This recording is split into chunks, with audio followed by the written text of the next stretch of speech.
This is Ryan, and welcome back to episode 12 of the Angel Scrolls Reverse Song Project. Today we're diving into one of the most powerful genres I've ever worked with, Deep House. If you followed this journey, you already know that some of my clearest, strongest, and most meaningful reversals have come from Deep House mixes. Deep House originated in Chicago in the mid-'80s, growing out of the early house movement but taking a more soulful, atmospheric direction. Instead of heavy, dominating percussion, Deep House leans into warm bass lines, smooth textures, and soft, steady rhythms. It's music that breathes, music that leaves space, and that space is exactly why it works so well for this project. Deep House uses low, unobtrusive percussion that doesn't block or distort the subtle signals I work with. There aren't those sharp drum hits that interfere with the mid-range frequencies. Instead, the genre sits right in the sweet spot where angelic communication tends to come through most clearly. The frequencies are open, the textures are warm, and the reversals form with far less resistance. That's why so many of my best captures have come from this style. Now, a lot of people also wonder how Deep House DJs can mix popular tracks without running into legal trouble. The truth is, they're not getting around anything. The genre grew up in underground DJ culture where mixes were seen as promotion, not competition. Today, platforms like YouTube and SoundCloud have licensing systems that identify the tracks inside a mix and send revenue to the original artists.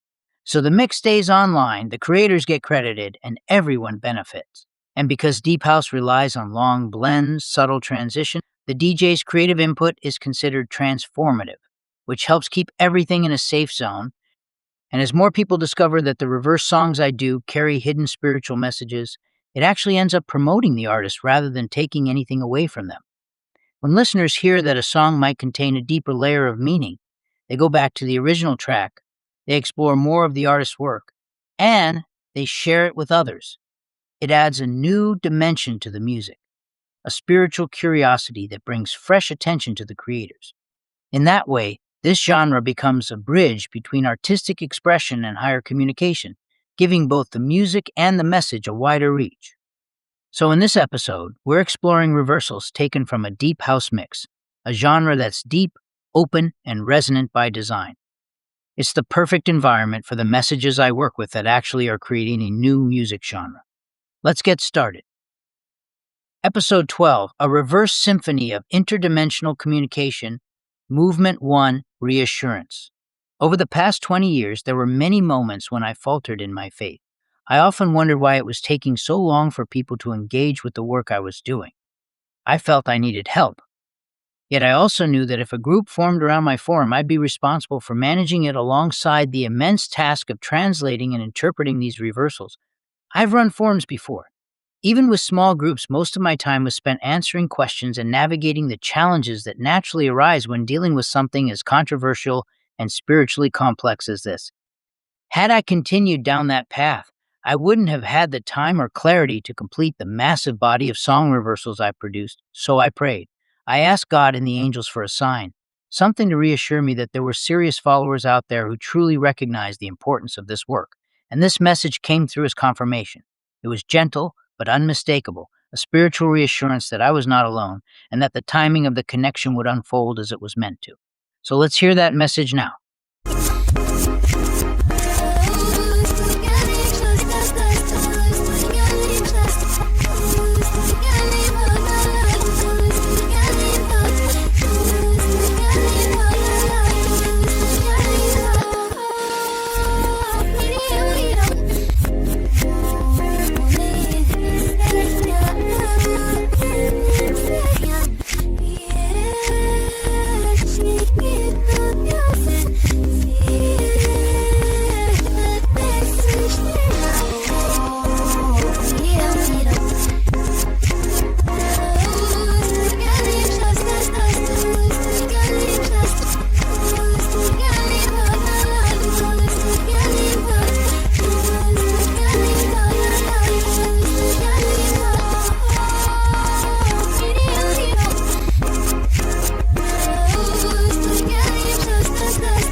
You read between the lines of that last reversal, you can probably sense what the angels were trying to convey. I'll be honest, the word world might actually be word, or interchangeable in some way, but the exact phrasing isn't the point. What mattered to me was the content and intention behind it. The angels were being selective. They didn't want a forum filled with some people who were only there to argue, doubt, or disrupt the teachings. That kind of energy creates tension and division, especially in a community built around something as spiritually delicate and controversial as this work. We've lived through that before, and it took a toll, mostly on me, but others as well. The constant pushback, the debates, the emotional weight of controversy, it slowed everything down and pulled me away from the reversals themselves. So when this message came through, it felt like clarity, not a warning, but an explanation. The timing wasn't wrong, it was protected. So let's continue with what they said next.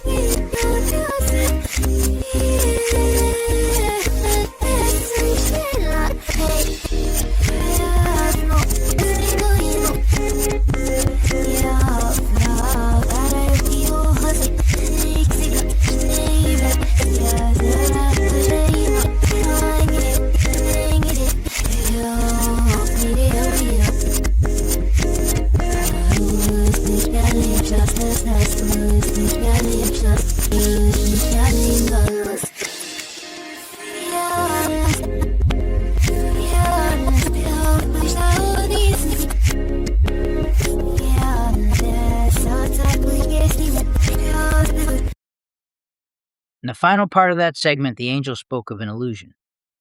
At first, I thought they were referring to this work itself, but now I understand what they truly meant. The illusion they described is the veil that people live under before they awaken to the reality that God and the angels exist, and that they can and do communicate with us. When someone is caught in the illusion that such communication is impossible, they'll often go to great lengths to disprove or discredit these reversals. That realization led directly into the next movement. I'm still not certain whether this warning was meant for me personally, for others, or for humanity or all of us. But the message was clear: we must be extremely cautious of those who approach this with interest, because some may seek to use this knowledge as a form of power, perhaps even to serve something dark. This warning also coincided with a pivotal moment in time, the election campaign for Donald Trump's second term. Depending on who the world chooses to support, the implications of this next segment is profound. So now, let's listen to the next movement, which I call the warning.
I call this next movement commitment and acknowledgement. It's the moment when the angels begin to speak on behalf of those who have truly awakened, those who feel the pull of heaven and respond with sincerity and passion. These messages carry the voices of new visionaries, individuals who understand the divine source of this work and are moved to express their devotion. In this phase, a quiet yet powerful exchange unfolds between them and the angels, and we are invited to listen in.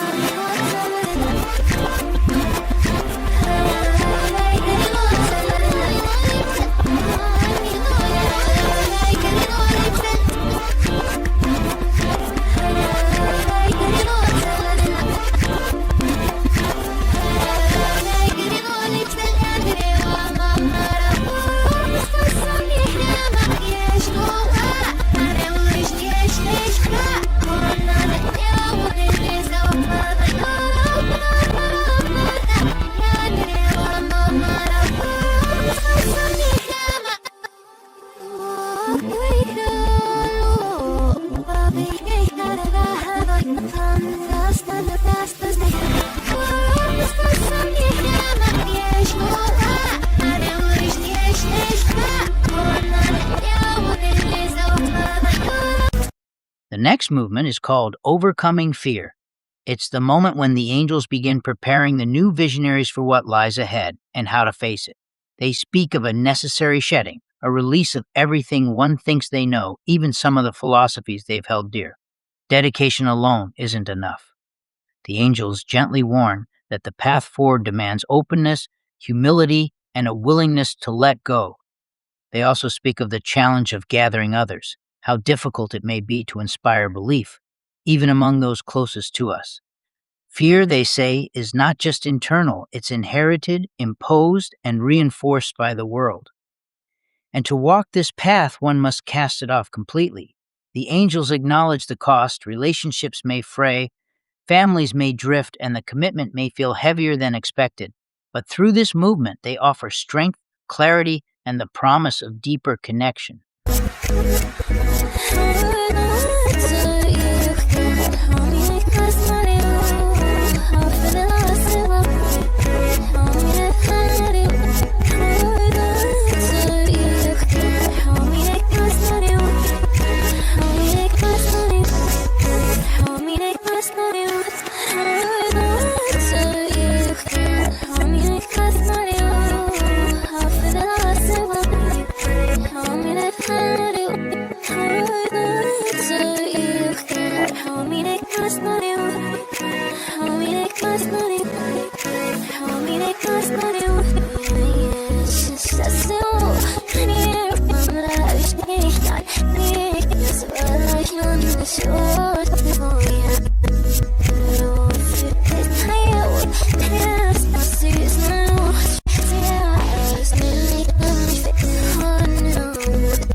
Movement 5, called Solace, speaks to those who are hurting, those navigating pain, loss, or the quiet ache of disconnection.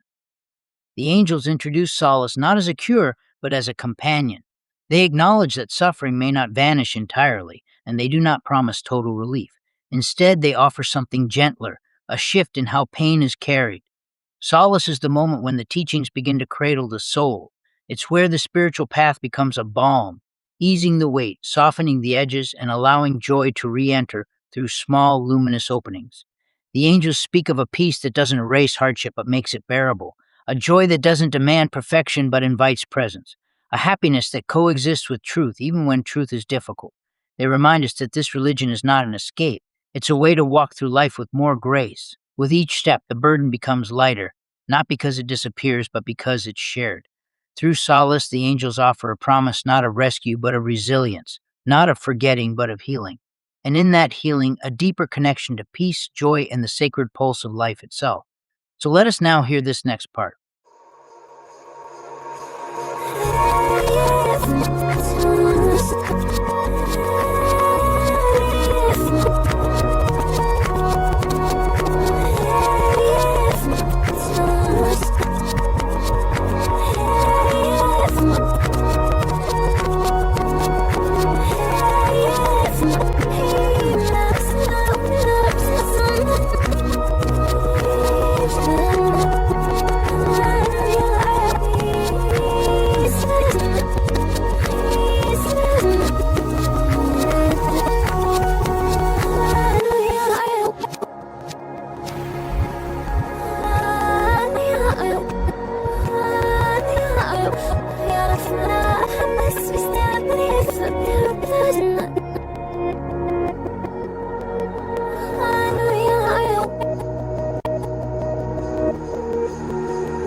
This next movement is deeply personal. I call it the sacred connection, and it marks a turning point in the journey. Through the angels, I received a message, one that felt like a quiet unveiling. The visionaries, those who've been listening in silence, finally speak. They let me know they are here. They've been following my work for years, not as passive observers, but as deeply engaged souls who understand the language, the reversals, and the purpose behind it all. At this particular time, there are 4 of them. 4 individuals who have learned to interpret the messages, who have felt the presence of the divine in the patterns and the poetry. They've remained quiet until now, but their silence was never absence. It was reverence. They cherished the work, held it close, and now they step forward with conviction. They tell me they believe. They believe that God and the angels are communicating through this process. And more than that, they understand why. They see the architecture of it. They feel the truth in it. And they want me to know that I am not alone. This movement isn't just about recognition. It's about connection. It's the moment when the spiritual becomes personal. When the voices on the other side of the veil say, "We're with you. We've always been with you. Now let's hear this next part."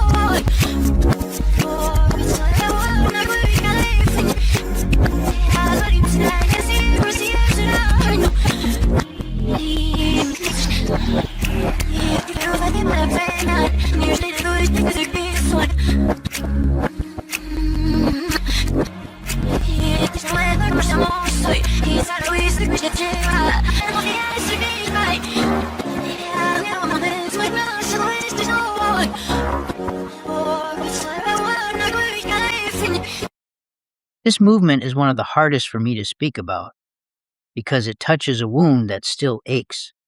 It's called forgiveness, and it arrived during a time of deep personal turmoil, not long after receiving the message from the 4 visionaries, those who had followed my work in silence for years.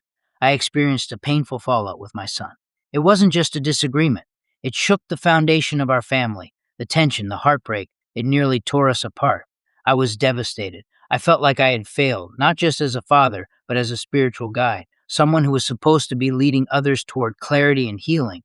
I turned to God and the angels, asking for help, pleading, really. I felt broken, confused, and deeply inadequate. I even spoke about it in some of my videos because the pain was too raw to hide. And in that vulnerability, doubt crept in again. I began to question everything. I asked the angels, how can I be entrusted with something so sacred, so important, when I can't even guide my own family in the right direction? It felt like I was steering into dysfunction, not healing. And that contradiction haunted me. But the angels didn't turn away. They didn't scold me. They didn't withdraw their presence. Instead, they gently reminded me that forgiveness isn't a clean concept. It's a living practice. It's messy. It's human. and it begins with forgiving ourselves. This movement isn't about perfection, it's about grace. It's about learning to hold both the sacred and the broken parts of ourselves in the same breath. And in that breath, I received the strength to continue the mission that God has chosen for me and for others. What came next gave me the courage to keep going. I felt the encouragement of the angels, who knew what was in our hearts. They understood the pain, the doubt, and the longing, and they stayed with me.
You might be wondering why I included that last part in the movement. Honestly, I'm not entirely sure, but I have a feeling it was meant to show how hard it can be to convince even your own family that you're not losing it, especially when your passion involves something as extraordinary as an angelic alien language.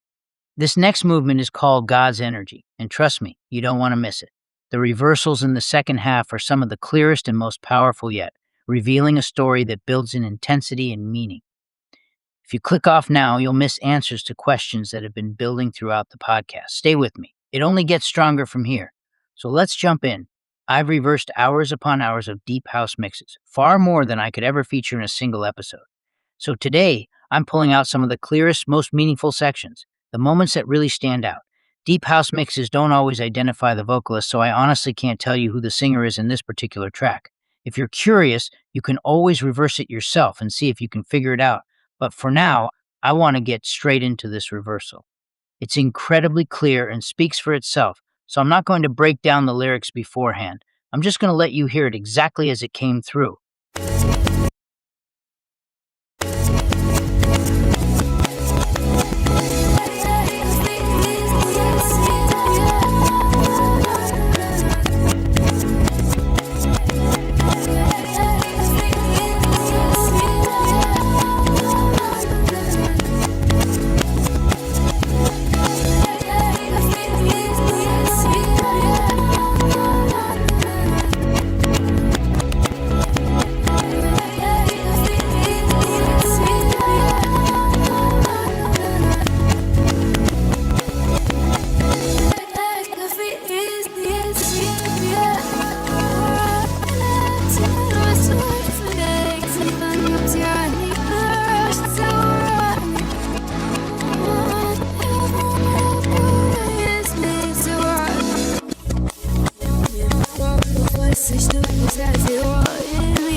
That's it. Today, I want to talk about something that's been troubling me a lot lately, especially for the people who started reading my book early on, back when I was still posting chapters in the forum and openly revising things as I went. I am not trying to hide anything, and I want to be clear right from the start. I'm not doing this episode to sell my book. In fact, I'd prefer people not buy it unless they genuinely want to help me rewrite it into something more readable, more focused, and more accessible. Because yes, the book is raw and long, over 500 pages. I didn't seek advice from any publishers, and it wasn't edited in any way by a professional editor. And yes, it drifts, it meanders, it gets boring in places, and it's messy. But underneath all that, there's an amazing story. A story I still believe in, a story that came from a place I can't fully explain. So why did the book end up feeling like fantasy even for me? When I started writing, I was trying to explore dreams and visions that humanity has inherited. The archetypes, the symbols, the warnings, the hopes. I took the dreams that I worked on and the knowledge I gained from the angels during my lifetime of work and connected them to a time before the flood, realizing how God and the angels would have tried to guide humanity, soften the impact, or preserve the life that could be preserved. And here's the part that's hard to talk about without sounding fantastical. At times, I truly felt like I had help from the angels while writing it, not in a dramatic Hollywood way, but in the sense that ideas came faster than I could process them. Connections formed that I didn't consciously plan, and certain passages felt like they were being nudged into place. But I can't prove that, even for myself. I can't claim it as fact. Even to me, it sounds unbelievable at times. So I found myself stuck between two worlds.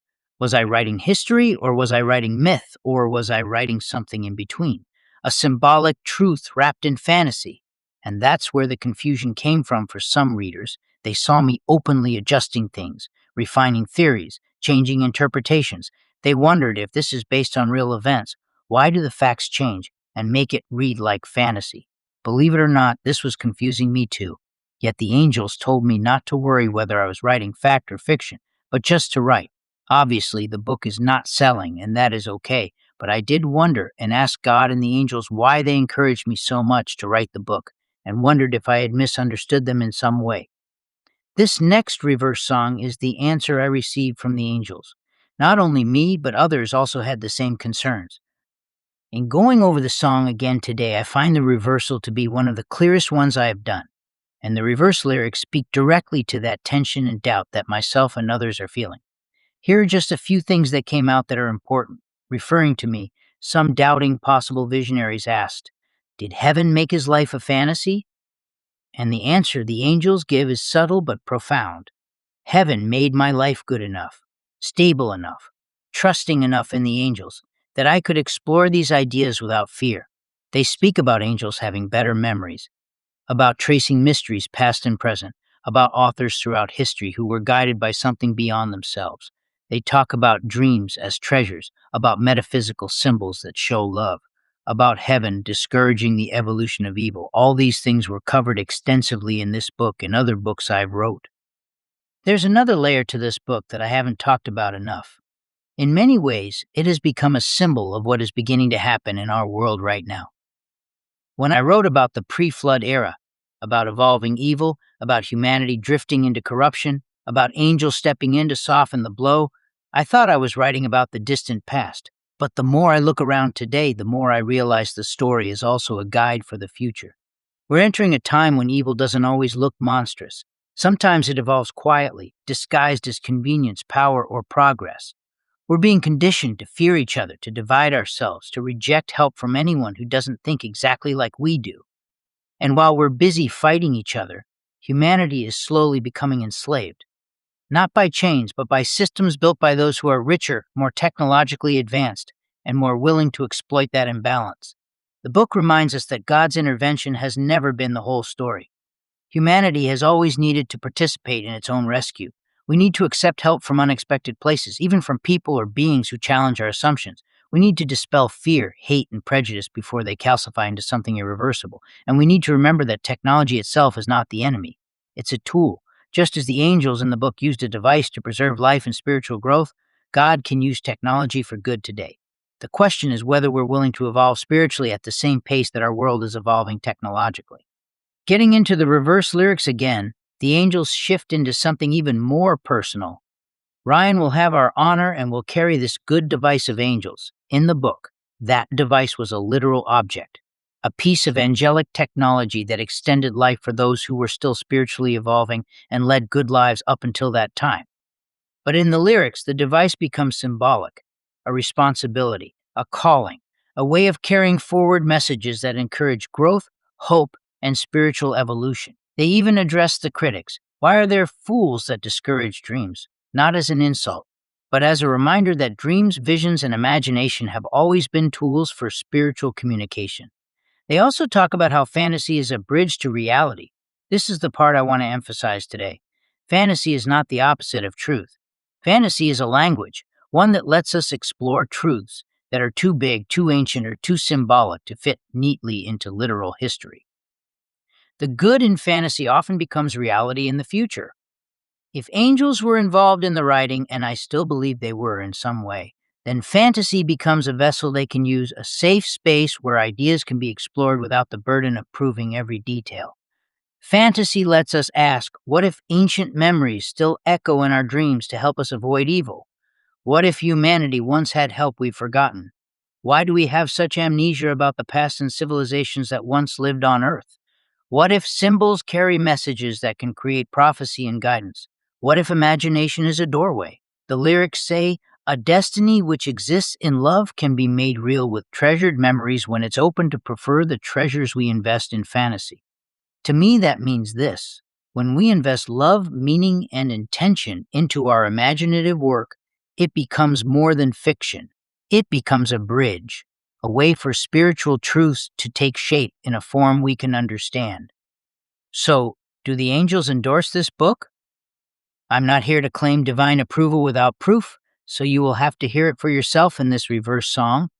And I am also here to say this. The messages I've received, through reversals, through dreams, through intuition, consistently encourage creativity, exploration, and the sharing of spiritual ideas.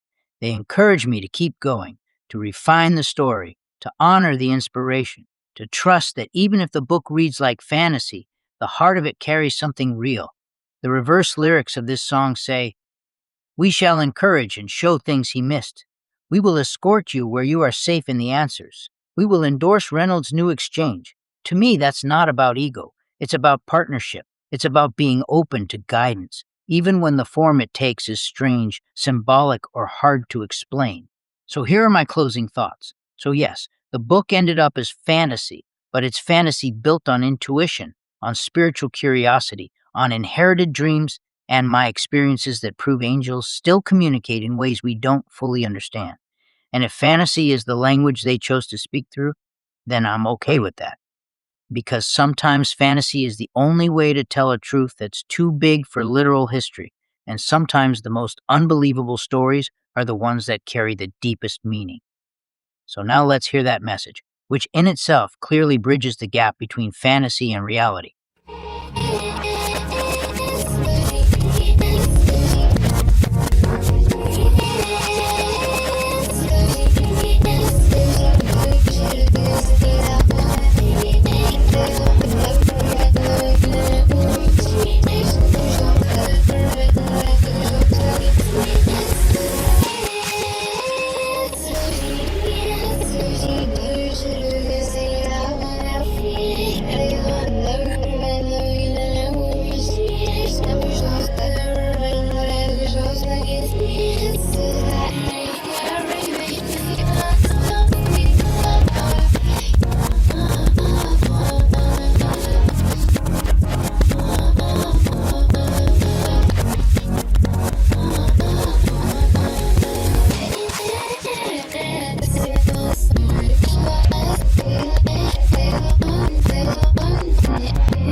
This next movement is called passion. It explores how true passion, especially when directed towards something good, can open the way for miracles. I share my own passion for doing the reversals and how that devotion has shaped this journey. The angels also reveal that this is the first channel in the world to connect with the frequency that allows us to follow them as they offer their testimonies about the greatness of God. So they are expressing their passion as well.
I call movement 11, good emotions.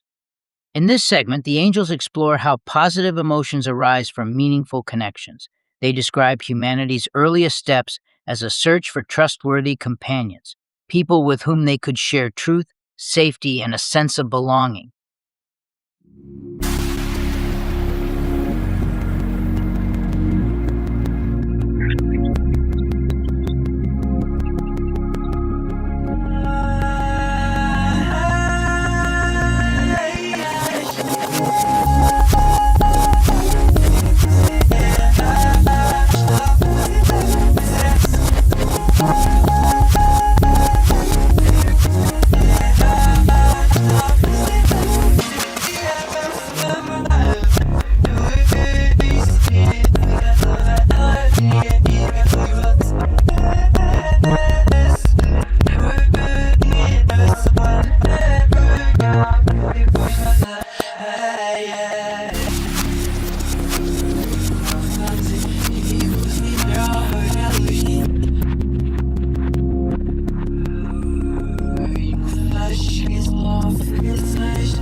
Movement 12 is called Graciousness.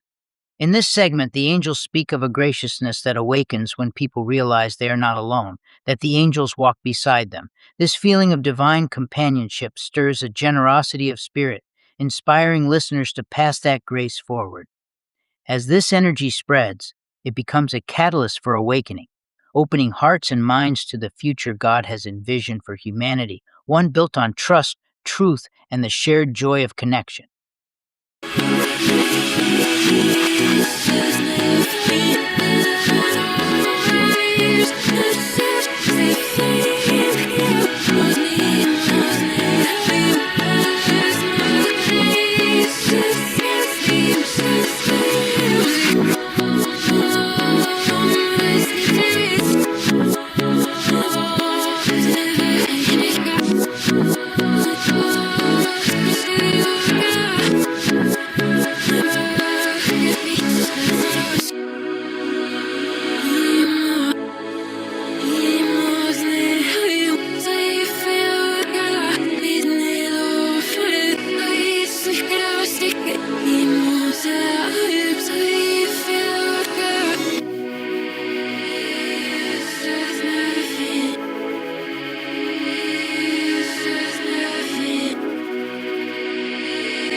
I call this segment Heavenly Philosophies because the angels speak directly to the heart of what shapes our world, the ideas we live by.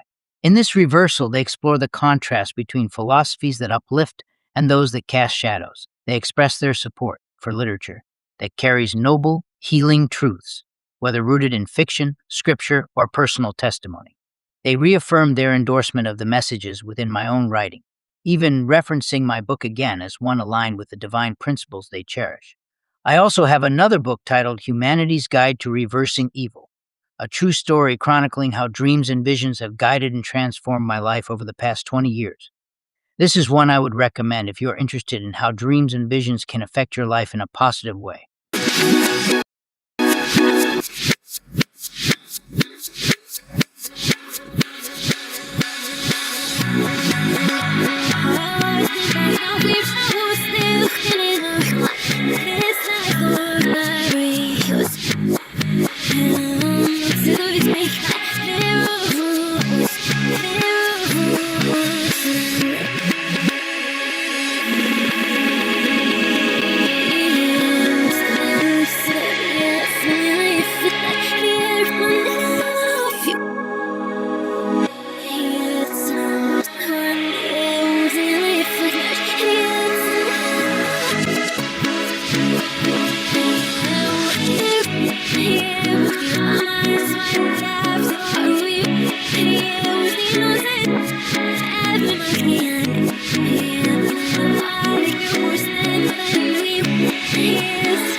Movement 14 is titled Knowing God.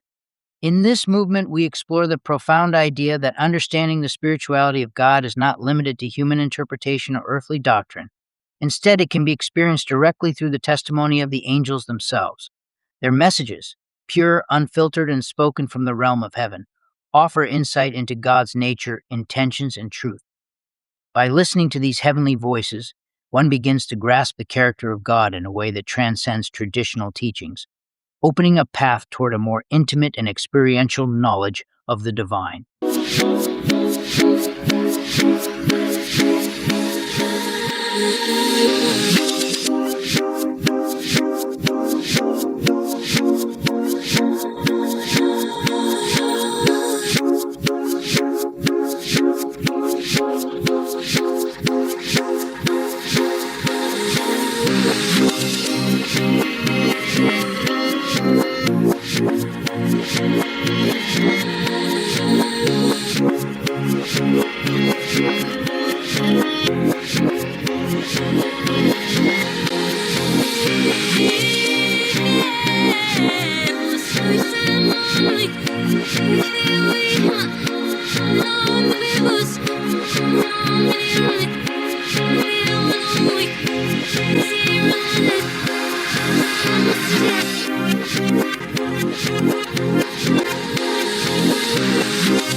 Conclusion. Movement 15, Dispelling Deception. This movement is titled Dispelling Deception because it examines how deception can be recognized and reversed across spiritual, interpersonal, and even technological dimensions. One part of the message refers to someone emailing the group through the forum, though the meaning remains somewhat ambiguous. At the time, I had a strong sense that certain individuals within the forum were working to undermine me, whether by planting seeds of doubt, attempting to discredit my work, or quietly hoping I would fail. The angels also speak about the importance of screening communications, emails, posts, and messages, and setting clear criteria for those who wish to reach out to me. Their guidance emphasizes that anyone who engages with this work should carry a genuine belief in its spiritual nature. They caution that those who merely pretend to believe will be recognized for what they are. In this context, deception isn't just about overt lies. It's about the subtle infiltration of doubt, the quiet erosion of trust, and the need for discernment to protect the sacred flow of divine communication.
Thank you to everyone who stayed with me until the end of this episode. There's still more Deep House mix to explore, but I'll save that genre for another time. I still have over 100 other songs of different genres to feature. If you've listened this far, I know it takes real dedication, and I know that you are hearing most of what I've captioned. It's not just theory, it's real. God and the angels are here, and with their help, we can make a difference. Stay tuned for the next episode. We've only just scratched the surface. Bye for now.